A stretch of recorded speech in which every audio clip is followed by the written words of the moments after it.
Kayo po ba mga bossing ko, isa sa mga nag-iisip ko ano po ang mga pinakamabibisang pamamaraan ng mga pampaswerte na pwede ninyong gawin upang sa ganon kayo po ay matigil na kung ano man ang mga kamalasan ng mga pinagdadaanan. Kayo po ba isa sa mga nakakaranas ng mga iba't ibang mga pagsubok sa inyo pong buhay? Mainam na subukan nyo po ito mga bossing. Ito po yung ating dahon ng laurel at ganon din po itong ating bawang. Ang ating pong dahon ng laurel ay pangkalahatang kahilingan na pwede nyong i-wish ang lahat ng nais po ninyo.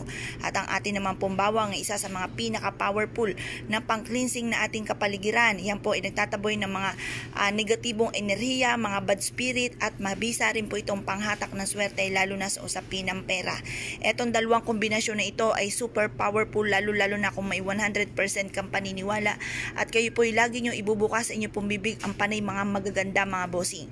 Ang gawin nyo lamang ay humarap po kayo sa may silangan na 6:30 or kaya po ay alas 7 at matatapos ang inyo pong mga pagbababad po nito hanggang alas 8 lamang po ng umaga. At pagkatapos ay i-wish nyo na ang lahat ng nais ninyo. Sabihin nyo po, sa pamamagitan ng aking sipag at tiyaga, lahat ng mga pangarap ko ay matutupad. At kung ano man ang mga pagsubok kong pinagdadaanan, ito ay aking pagdadaanan lamang at hindi ko matatambayan. At kailanman na hindi ko na ito mararanasan pa. Sabihin nyo po dito na kayo po ay magkakaroon ng mga bagay na nais po ninyo.